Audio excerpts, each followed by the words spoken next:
for Arsenal. Saka's going to be huge, I think. I'm not sure if it's confirmed, but with Ake coming off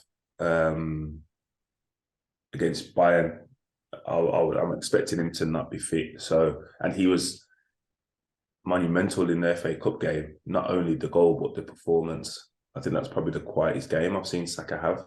So, yeah, he'll be relishing this now, knowing that the opponent he's facing isn't a guy that's kind of kept him quiet. So that'll be a big area of the pitch. But their front line, if it's Jesus and Martinelli, they're all top quality. I can't imagine anyone wanting to play against Jesus, whether he scores or not. Do you know what I mean? So it's going to be tough, but City have a similar front line. Do you know what I mean? If not better.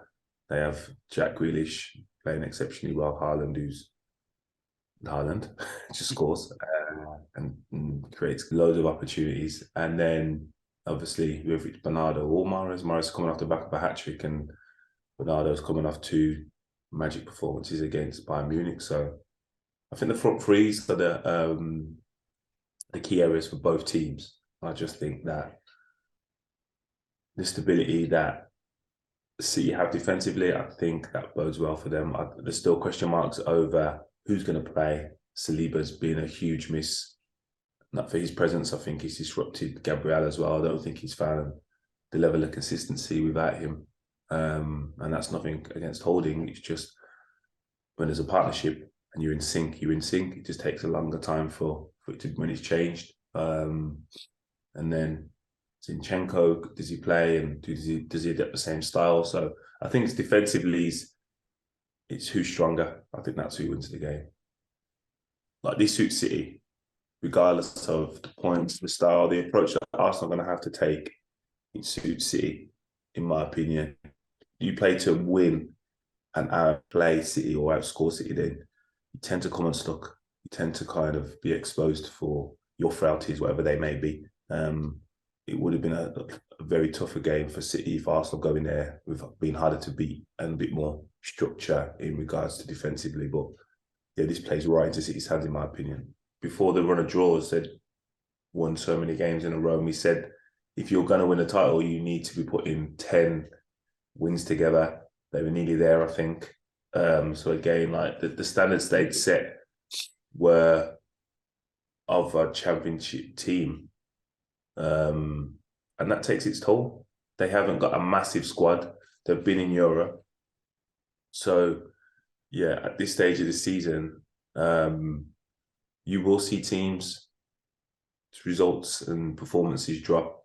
It just coincides with theirs being for a title charge, but there's other teams that have obviously hit a similar plateau. But obviously you get more scrutiny when you're at the top of the league.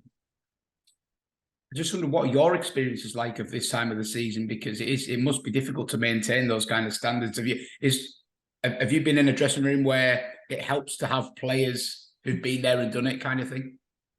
Yeah, but it's not like you're out there speaking about the stuff. You know what I mean? It just helps to know that someone's been through that experience, and to see them continuously go about their business and it not faze them. It can provide a calmness within the camp. But yeah, it's the pressure you want as a player. I'm sure Arsenal would rather have to win this game than, say, an Everton scenario where you have to win to avoid the drop. Do you know what I mean? So, yeah, listen, this is the pressure of the game, the pressure that every player, manager, fan wants to be a part of. And the destiny's in their own hands. So as long as that is the case, that's what you want. You want, what is it, 7 games to go, maybe? Like, if you said to Arsenal or any team, there's 6 games to go, and all you've got to do is win your games, you're taking that? Like, it's crazy that it's going to be deemed as a failure, with the destiny in their own hands.